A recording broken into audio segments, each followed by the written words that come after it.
HSLC examination da third tabi khabi Sanchitra Thoksomgani ahamaktada elective market ki thago phongdok chariga ahamada laksani je self introduction ahamana thabi Kurumjari agi ming Sanchitra Thoksom babagi mingna Thoksom Bidit Singh mamagi mingna Yanglen Pranata Devi ai ha thangiban tinga lekai degi ni aduga ai RM school kwa gete hanu konembi da tamjai aduga makhata na ina hangjaningi je sumaina Manipur gi oina third position de tare ko sidai Hana tarakani na khanbra na chaga khallu badagi hengat pra na khallu badagi ta tharak pra da khallu badagi hengat poi do ne ka yin habda 10 gimung da dia asa thamam bane do 3 lakh ani haba gidi thajaru da ba du yam nungai phause aduga hajik se thata bi ko thata bi ko jida somda kana kana na hena thodang lo birak pa third position bo tarak pa matam jida kana thodang lo birak pa do adu kana da credit pining da habi thambio hambada ibu popiri ba mama baba da hana pijani Matang tarakpada akhoi school gi founder Sir Hilary amasung principal Madam Vanisna aduga aibu takpi tambirakpa oja sini mapon de credit bijani aduga mathang tarakpada wen laksani je hojik tungi khongchapadi wali ko hojik class 10 sipawbadi third position tare aduga lakadorba punsi sida tungi punsi da kari oiningi adu hape thambio ei se tungi lapo punsi da doctor se ojani sagi samas ki analying seba tabu sem pamse afaba doctor amu eraga afaba khuna ama sengat minaji ko adaga mathang tabada eno singi jina hojik se tuition gi culture jamu jam chatnari ko aduga somdi tuition je tobirak prana traga kamaina tobi jari tuition je outside ta khara chale aduga yambadi school na hona jabanga tane adu mathang da akoi larik pa baje nomada kyamu paina traga sangnai na pabra na traga nomagi paning matam da pabra do be thambe haidi pabagi di akang na matam laite ina dum paning matam da pai school gum se thingna halapa matam da di warbani na nga potharaga pabi yawi aduga ngasagi sudi thaban mitta di ngasagi ina walauba area do mu phugalaga pai ada hojik tung da hojik class 10 tharga da mayam lai ridana sideja kari message pining am ta habi tung da tharga da satra singda ina pizini mo message ti isana isada thajaba thambasi yamna maru oina haijani adagi ngasagi school da nomagi pitharakpa taktarakpa parasing do yumda hallaga um pathokpa khangdraga nongalaga ojada hangba asi se yamna kanba haitare arabada sina mu tongan ba mo laksarage ko hoji manipur je kanglup ki irang oiraga amoji irang jam kan thuidana sigi matang da susitra gi makai dagi kari habiningi akoi elitibi gi kothang da habiyo masi hadi irang number morga school ka phangdaba adigi laitam phangdaba siam nuaite aduna satra mo ina ngasagi tholiba irang asi atu matamda yanamba puroktuna santi leba pamena haijani thaka jaya matham pabung dong laksage pabung da laksani gi jina isano pina sumai third position tarak pajida pabung gi thamoi da kari phawida adum ta thamiyo yam nuai phawje adi dum mai lakti lakane khalaga third city expect tawde adu third talak positive yam nuai phawje laksani ji imada ahambada isano pina sumai na third position tarak paje imagi thamoi da kai phawbi am ta habi yam nungai habidi sumaina mayam habidi kano se board ki oina ahum suda la heb ta was yam nungai harau manda ai wa ngang bo bai tare adaga imada ai laksani gi jina hojik larik pa baje akoi dai chu dum changi dana asigi dai cha che kamaina sembi am ta habi ne ichanu pi akoi se like pa bai se pai ba so dai tram important oi ko akoi chumna gi cha ba injang adum chai kaisu hen balete the plus akoi na haira kri saruk se khra hen adum pijabi bai tare mongonda di akoi gi magi dai che akoi gi kano ga fry food jam pam de heba masana pam da banina akoi na phai gumba adagi supplement gumba mayam basu mayam akang hai tanaraga tamana pije hai tare ada imagi kenoje imagi isajing je sidagi isanu pizna kari ahen ba u phongge mangodagi isa topadagi larik pa ba dabu oiro amadabu oiro top pa kari yaw u ba phongge habiyone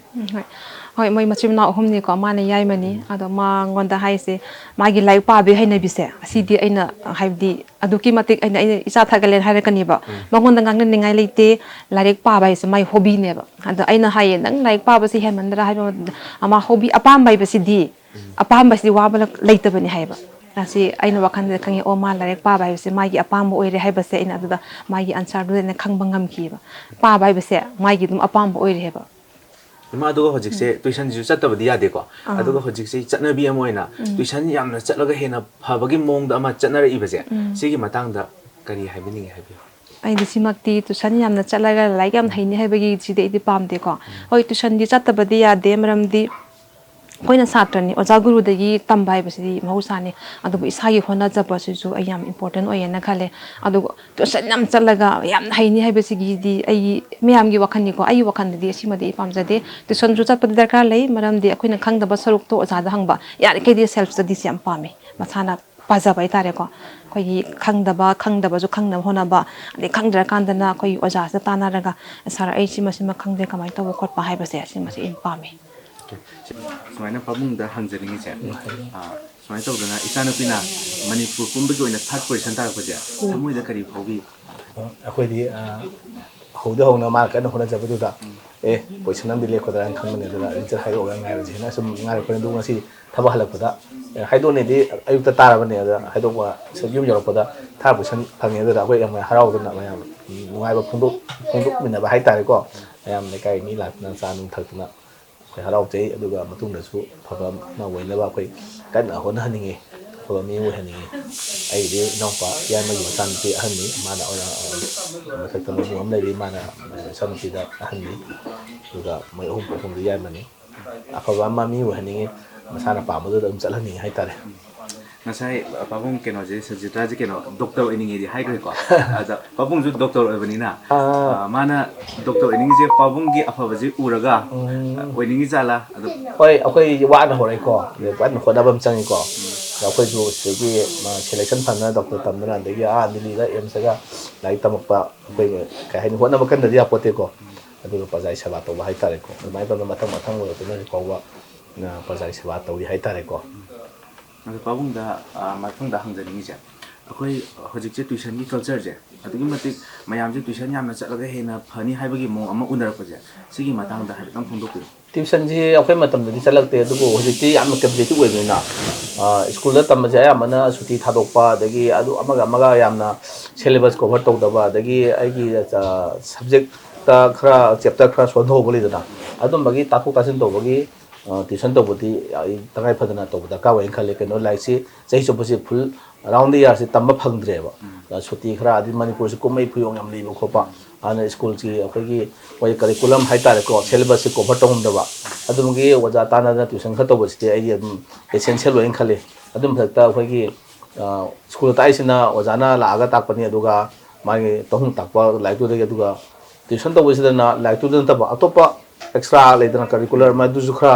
angang sina akogi kari haiti civil service ndraga sum competitive examination taw hai tardi adu su changi dana just like to nataba adu da tuition da di adu su tamba yai dana ko school da di just curriculum mai syllabus adu khatani tamdoi che adana tuition su kanai tawdabu matamang da beda ai gi sothari ba sabe tudang honaba adu improve tongnaba adu di ai pharon khale aroi boina pabung da hangjani se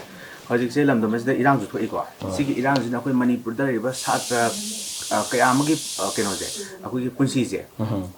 sigi irang je maram oraga manghan badona muk tawba adagi internet su thingja mana maram oraga hoji internet ta akoi yenga da ba khol ka da ba internet ta akoi word meaning bu ore am khang da bu ore internet jo hoji internet si ko thang do lomo tong ri ba nak tani dana sigi matang da hapse phang to ko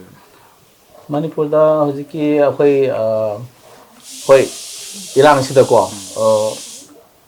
छात्र नहारोन से ma'am यावरी को अदुबु like ता थवा याव कामोदी अदुम युमदा फमगा like तुम कना होनै खोय जे थवा यावना इरांग यावख्रे अदुगो प्रजागी सेवा तो बा मा तो चेन चोम यावख्रे खरा मा युम दरे बदना माना पामजा पांजा हाइ तारे को लाइक ता थवा याव बा कन होनबा अखोय डॉक्टर वैरे अदु खोय युम दरे थोकते बा हबचान चला थबक कन तौरिबा खोय कर्फ्यू अदु दा खोय जम कन चंग दिबो को लाइक वाइस अदु माइना आंगांग दसु थवा याव बदि लाइक से दम लाइक से हिम सु खंदना मीना अदु तोरा दा तोर हागसु मोहि चंग द भाइ तारे दम लाइक से होनदना लेबा सिनि अदुगा तोपा मना कोगी करे हाइ तारे जकी internet thingba khopasidi la chhatra di mangja hai tare kerumta spelling ta natraga pronunciation namta natraga kerumta yengi habada masina jikti mau sare la khoi library chang like pa ko pator majiti adegi kerum khangda bada like ta phakko ko tor jikti mobile me pada loiram like si mobile dagi aya mag su khange ina adegi general knowledge khangde everything I the mobile sidi just I gi companion hai tare 24 hour ꯑꯍꯤꯡꯗ ꯑꯣꯏꯔꯁꯨ call ꯑꯃ ꯑꯣꯏꯔꯁꯨ ꯑꯍꯤꯡꯗ ꯀꯔꯝ ꯇꯧꯔꯁꯨ ꯃꯣꯕꯥꯏꯜꯁꯤꯗꯤ ꯊꯥꯗꯣꯛꯅꯕ ꯌꯥꯗꯦ ꯏꯟꯇꯔꯅꯦꯠꯁꯤ is ꯃꯁ ꯑꯗꯨꯅ government ꯊꯤꯡꯖꯤꯟꯕꯁꯤ ꯍꯣꯏ ꯃꯣꯏꯒꯤ ꯀꯔꯤ ꯍꯥꯏꯇꯥꯔꯦ ꯑꯩꯈꯣꯏꯒꯤ ꯃꯇꯝꯁꯤꯒꯤ ꯏꯔꯥꯡꯁꯤꯒꯤ ꯀꯟꯇ꯭ꯔꯣꯜ ꯇꯧꯅꯕ ꯊꯤꯡꯖꯤꯜꯂꯒꯁꯨ ꯍꯣꯏ ꯑꯃꯔꯣꯝꯗ ꯐꯔꯝꯒꯅꯤꯀꯣ ꯑꯗꯨꯒ ꯁꯥꯇ꯭ꯔꯒꯤ ꯅꯠꯇ꯭ꯔꯒ ꯑꯦꯀꯥꯗꯃꯤꯛ ꯅꯠꯇ꯭ꯔꯒ ꯑꯩꯈꯣꯏꯒꯤ ꯏꯟꯇꯔꯅꯦꯠꯀꯤ ꯊ꯭ꯔꯨꯗ ꯁꯦꯟ ꯇꯥꯜꯂꯒ ꯑꯗꯒꯤ ꯊꯕꯛ ꯇꯧꯖꯔꯒ ꯍꯤꯡꯖꯔꯤꯕ ꯃꯤꯗꯗꯤ ꯑꯋꯥꯕ ꯆꯩꯊꯦꯡꯗꯤ ꯌꯥꯝ ꯄꯤꯌꯦ ꯈꯜꯂꯤ 이마 수만에 있잖아 비나 털뿌리 산다라 그제 이제 이마 이 탐호이다 거리 파우비 엄청 ꯑꯁ ꯌꯥꯝ ꯅꯨꯡꯉꯥꯏ ꯍꯥꯏꯇꯥꯔꯦ ꯂꯩꯕꯥꯛꯀꯤ ꯂꯩꯔꯤꯕ ꯁꯤꯆꯨꯋꯦꯁꯟꯁꯤꯗꯀꯣ ꯏꯆꯥꯅꯨꯄꯤꯅ ꯊꯥꯔꯠ ꯄꯣꯖꯤꯁꯟ ꯂꯧꯔꯛꯄꯁꯦ ꯍꯥꯏꯐꯝ ꯈꯪꯗꯅ ꯅꯨꯡꯉꯥꯏ ꯄꯣꯛꯏ ꯇꯧꯕꯕꯨꯗꯤ ꯃꯥꯏ ꯍꯣꯠꯅꯖꯕꯗꯨꯒ ꯍꯥꯏꯔꯒꯗꯤ ꯁꯣꯏꯗꯅ ꯄꯣꯖꯤꯁꯟ ꯑꯃ ꯐꯪꯅꯤ ꯍꯥꯏꯕꯗꯤ ꯑꯩꯈꯣꯏ ꯊꯥꯖꯖꯩꯌꯦꯕꯀꯣ ꯑꯗꯣ ꯏꯈꯪ ꯈꯪꯍꯧꯗꯅ ꯃꯥ ꯊꯥꯔꯠ ꯇꯥꯔꯦ ꯍꯥꯏꯕꯁꯦ ꯌꯥꯝ ꯅꯨꯡꯉꯥꯏꯖꯩ ꯃꯥ ꯍꯣꯠꯅꯕ ꯀꯜꯂꯤ ꯑꯗꯣ ꯑꯩꯈꯣꯏꯅ ꯃꯁꯥ ꯁꯣꯛꯈꯤꯅꯤ ꯍꯥꯏꯕꯁꯤꯒꯤꯀꯣ ꯑꯗꯣ ꯆꯥꯕ ꯊꯛꯄ ꯃꯇꯝ ꯅꯥꯏꯌꯣꯗꯅ ꯑꯗꯨꯃꯥꯏꯅꯗꯤ ꯍꯥꯏ ꯃꯥ ꯊꯕꯛ ꯃꯥꯒꯤ ꯂꯩꯔꯤꯕ ꯀꯣꯔꯁꯁꯨ ꯂꯣꯏꯗ꯭ꯔꯒꯗꯤ ꯃꯥ ꯇꯨꯝꯗꯦ ꯍꯤꯞꯇꯦ ꯍꯥꯏꯕꯁꯤ ꯑꯗꯨꯝ ꯇꯧꯋꯦꯕꯀꯣ ꯑꯗꯨꯅ ꯑꯗꯨꯒꯤꯗꯣ ꯑꯩꯈꯣꯏꯅ ꯑꯗꯨ ꯈꯤꯇꯪ ꯀꯣꯝꯊꯣꯛꯎ ꯅꯁꯥꯒꯤ ꯈꯟꯗꯕ ꯌꯥꯗꯦ ꯏꯁꯥ ꯐꯠꯇ꯭ꯔꯒꯗꯤ ꯅꯪ ꯂꯥꯏꯔꯤꯛ ꯍꯩꯔꯒꯁꯨ ꯀꯥꯟꯅꯗꯦ ꯍꯥꯏꯅ ꯑꯩꯅ ꯌꯥꯝ ꯇꯣꯏꯅ ꯍꯥꯏ 너 이마 아이 너무 항전이제 저 거분도 좀 그래 그래서 튜션기 컬처제 이제 그만에 탐비는 할게요 ꯇ꯭ꯌꯨꯁꯟꯒꯤ ꯀꯜꯆꯔꯁꯦ ꯁꯥꯏꯠ ꯑꯃꯗ ꯐꯩ ꯑꯃꯗꯅ ꯃꯇꯝ ꯃꯥꯡꯍꯟꯕ ꯇꯥꯔꯒꯗꯤ ꯐꯠꯇꯦ ꯑꯗꯨꯕꯨ ꯑꯉꯥꯡꯒꯤ ꯃꯣꯠ ꯃꯇꯨꯡ ꯏꯟꯅ ꯃꯥꯏ ꯈꯪꯖꯗꯕ ꯈꯔꯗꯣ ꯑꯗꯨ ꯇ꯭ꯌꯨꯁꯟꯗꯨꯗꯒꯤ ꯈꯪꯉꯛꯄ ꯅꯣꯂꯦꯖꯗꯣ ꯑꯗꯨꯒꯤ ꯑꯍꯦꯟꯕ ꯈꯔꯁꯨ ꯂꯩ ꯍꯥꯏꯅ ꯍꯥꯏꯖꯅꯤꯡꯉꯤ ꯊꯥꯒꯠꯆꯩ ꯄꯥꯕꯨꯡ ꯍꯧꯖꯤꯛ ꯏꯆꯟꯅꯨꯄꯤꯅ ꯑꯐꯕ ꯗꯣꯛꯇꯔ ꯑꯃ ꯑꯣꯏꯔꯛꯑꯒ ꯇꯨꯡꯗ ꯍꯦꯟꯅ ꯑꯐꯕ ꯈꯨꯟꯅꯥꯏꯒꯤ ꯑꯩꯈꯣꯏ ꯈꯨꯟꯅꯥꯏꯁꯤꯒꯤꯗꯃꯛꯇ ꯑꯐꯕ ꯊꯕꯛ ꯊꯧꯔꯝ ꯌꯥꯝ ꯇꯧꯔꯛꯄ ꯑꯣꯏꯁꯅꯨ ꯍꯥꯏꯗꯨꯅ ꯊꯥꯒꯠꯄ ꯐꯣꯡꯗꯣꯛꯆꯔꯤ ꯊꯦꯡꯛ ꯌꯨ ꯁꯣ ꯃꯆ ꯃꯣꯏ ꯃꯇꯝ ꯀꯥꯏꯊꯣꯛꯄꯤꯗꯅ ꯂꯦꯡꯕꯤꯔꯛꯏꯁꯦ ꯌꯥꯝ ꯅꯨꯡꯉꯥꯏꯖꯩ ꯑꯩꯈꯣꯏ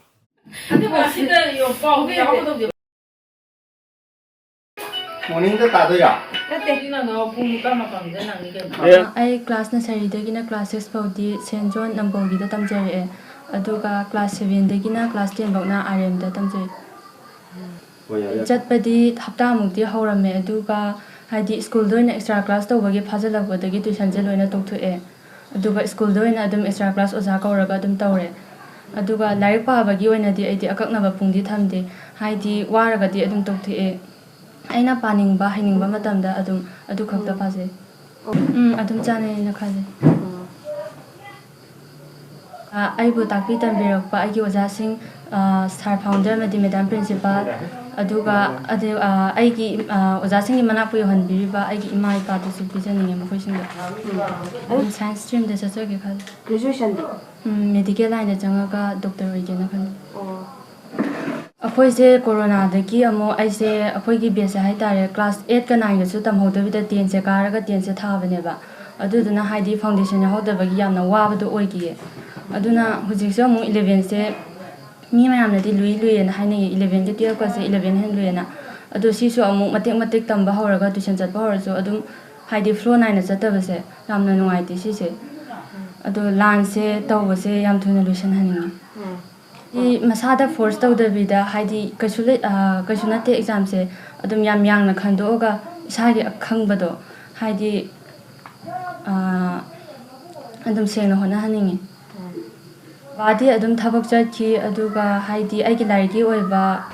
ꯃꯦꯇꯤꯔꯤꯌꯦꯜꯕꯨꯗꯤ ꯑꯃꯠꯇ ꯋꯥꯠꯍꯟꯗꯦ ꯃꯃꯥꯅ ꯑꯗꯨꯝ ꯌꯦꯡꯁꯤꯟꯕꯤꯕꯅꯦ ꯑꯗꯨꯝ ꯅꯨꯡꯉꯥꯏꯕ ꯄꯦꯟꯕ ꯄꯣꯛꯏ ꯃꯁꯤꯅ ꯐꯥꯏꯅꯦꯜꯃꯛꯇꯤ ꯅꯠꯇꯕꯅꯤꯅ ꯃꯥꯒꯤ ꯇꯨꯡꯒꯤ ꯄꯨꯟꯁꯤꯗ ꯐꯖꯅ ꯍꯣꯠꯅꯔꯒ ꯍꯦꯟꯅ ꯐꯕ ꯑꯃ ꯑꯣꯏꯖꯁꯅꯨꯅ ꯈꯟꯖꯩ ꯁꯥꯏꯠꯇꯒꯤꯁꯨ ꯏꯁꯥꯅ ꯄꯥꯝꯕꯁꯤꯗ ꯑꯗꯨꯝ ꯆꯠꯍꯜꯂꯒꯦꯅ ꯈꯜꯂꯦ ꯍꯥꯏꯕꯗꯤ ꯃꯁꯥꯒꯤ ꯇꯨꯡꯒꯤ ꯃꯥꯒꯤ ꯑꯦꯝꯗꯣ ꯑꯩꯈꯣꯏꯅ ꯃꯨꯜꯂꯨꯔꯒꯁꯨ ꯒꯥꯔꯖꯤꯌꯥꯟ ꯑꯃ ꯑꯣꯏꯅ ꯍꯌꯦꯡ ꯆꯥꯟꯅꯗꯕ ꯃꯌꯥꯝ ꯊꯦꯡꯅꯖꯕ ꯍꯥꯏꯇꯥꯔꯦ ꯑꯗꯨꯅ ꯃꯁꯥ ꯃꯁꯥꯅ ꯑꯄꯥꯝꯕꯗ ꯑꯗꯨꯝ ꯆꯠꯍꯟꯒꯦꯅ ꯂꯦꯞꯆꯩ ꯑꯁꯤꯅ ꯑꯋꯥꯕ ꯍꯥꯏꯕꯁꯦ ꯑꯩꯉꯣꯟꯗꯗꯤ ꯈꯤꯇꯪ ꯊꯦꯡꯅꯩ ꯃꯔꯝꯗꯤ ꯑꯩꯗꯤ ꯑꯦꯛꯇꯤꯚ ꯁꯥꯔꯚꯤꯁꯇ ꯂꯩꯕꯅꯤꯅ ꯌꯨꯝꯗ 24 hours ꯁꯦꯟꯅꯕꯁꯨ ꯉꯝꯗꯕ ꯑꯗꯨꯅ ꯃꯥꯒꯤ ꯃꯦꯇꯤꯔꯤꯌꯦꯜꯁꯤꯡꯗꯣ ꯄꯤꯔꯒ ꯑꯩꯅ ꯑꯃꯨꯛ ꯊꯤꯟꯊꯣꯛ ꯊꯤꯟꯖꯤꯟꯁꯨ ꯀꯔꯤꯒꯨꯝꯕ ꯀꯥꯟꯗ ꯇꯧꯔꯦ ꯍꯥꯏꯕꯗꯤ ꯑꯩꯒꯤ ꯁ꯭ꯇꯥꯐꯁꯤꯡꯗꯒꯤ ꯄꯥꯔꯃꯤꯁꯟ ꯂꯧꯔꯒ ꯍꯥꯏꯇꯥꯔꯦ ꯉꯥꯛꯇꯪ ꯑꯉꯥꯡ ꯇꯨꯏꯁꯟꯕꯨ ꯑꯣꯏꯔꯁꯨ ꯁ꯭ꯀꯨꯜꯗ ꯑꯣꯏꯔꯁꯨ ꯉꯥꯛꯇꯪ ꯊꯤꯟꯖꯔꯨꯒꯦ ꯍꯥꯏꯕꯗ ꯑꯩꯒꯤ ꯁ꯭ꯇꯥꯐꯁꯤꯡꯅ ꯍꯔꯥꯎ ꯍꯔꯥꯎ ꯌꯥꯕꯤꯔꯛꯄ ꯑꯗꯣ ꯄꯨꯝꯅꯃꯛꯄꯨꯁꯨ ꯊꯥꯒꯠꯆꯩ ꯑꯩꯒꯤ ꯁ꯭ꯇꯥꯐꯁꯤꯡꯕꯨꯁꯨ ꯑꯗꯒꯤ ꯃꯦꯟ ꯀ꯭ꯔꯦꯗꯤꯠꯇꯤ ꯃꯥꯕꯨ ꯇꯥꯛꯄꯤꯔꯤꯕ ꯑꯣꯖꯥꯁꯤꯡ ꯄ꯭ꯂꯁ ꯁ꯭ꯀꯨꯜꯁꯤꯕꯨ ꯁꯦꯟꯅꯕꯤꯔꯤꯕ ꯐꯥꯎꯟꯗꯔ ꯑꯦꯟ ꯄ꯭ꯔꯤꯟꯁꯤꯄꯥꯜꯁꯤꯡꯗ ꯃꯦꯟꯂꯤ ꯄꯤꯅꯤꯡꯉꯤ ꯃꯔꯝꯗꯤ ꯃꯣꯏꯅ ꯑꯉꯥꯡꯁꯤ ꯑꯩꯅ ꯒꯥꯔꯖꯤꯌꯥꯟ ꯑꯃ ꯑꯣꯏꯖꯔꯒꯁꯨ ꯑꯩꯅ ꯌꯨꯝꯗ ꯂꯩꯇꯕꯅꯤ나 ꯆꯠꯊꯣꯛ ꯆꯠꯁꯤꯟ ꯇꯧꯕꯅꯤꯅ ꯃꯣꯏꯅ ꯒꯥꯔꯖꯤꯌꯥꯟꯒꯤ ꯃꯍꯨꯠ ꯁꯤꯜꯂꯒ ꯌꯥꯝ ꯋꯥꯅ ꯁꯦꯟꯅꯕꯤꯕꯗꯣ ꯑꯗꯨꯅ ꯑꯩꯅ ꯃꯦꯗꯥꯝ ꯄ꯭ꯔꯤꯟꯁꯤꯄꯥꯜ ꯑꯦꯟ ꯗ ꯐꯥꯎꯟꯗꯔꯗꯨꯕꯨ ꯑꯩꯅ ꯌꯥꯝꯅ ꯊꯥꯒꯠꯆꯩ ꯍꯥꯏꯇꯥꯔꯦ ꯊꯧꯗꯥꯡ ꯍꯥꯏꯁꯦ ꯏꯆꯥꯁꯤꯅ ꯂꯥꯏꯔꯤꯛ ꯄꯥꯕ ꯑꯗꯨꯒꯨꯝꯕ ꯌꯦꯡꯁꯤꯟꯕ ꯑꯗꯨꯒ ꯃꯉꯣꯟꯗ ꯁꯤꯃ ꯅꯪ ꯏꯕꯦꯝꯃ ꯅꯪ ꯂꯥꯏꯔꯤꯛ ꯄꯥꯗ ꯌꯥꯗꯦ ꯍꯥꯏꯕꯒꯤ ꯃꯉꯣꯟꯗ ꯄ꯭ꯔꯦꯁꯔꯗꯤ ꯄꯤꯗꯦ ꯑꯗꯨꯒ ꯅꯪ ꯋꯥꯔꯅꯤ ꯇꯨꯝꯃꯣ ꯄꯣꯊꯥꯔꯣ ꯁꯤꯒꯨꯝꯕꯗꯤ ꯑꯩꯅ ꯍꯥꯏꯕ ꯂꯩ ꯑꯗꯨꯒ ꯂꯥꯏꯔꯤꯛ ꯃꯉꯣꯟꯗ ꯄꯥꯗꯕ ꯌꯥꯗꯦ ꯍꯥꯏꯕꯒꯤ ꯃꯇꯝ ꯅꯪ ꯂꯥꯏꯔꯤꯛ ꯄꯥꯎ ꯈꯣꯠꯂꯣ ꯍꯥꯏꯕꯁꯦ ꯃꯉꯣꯟꯗ ꯁꯨꯃꯥꯏ ꯍꯥꯏꯅꯤꯡꯉꯥꯏꯗꯤ ꯂꯩꯇꯦ ꯃꯁꯥꯅ ꯑꯗꯨꯝ ꯍꯣꯠꯅꯕ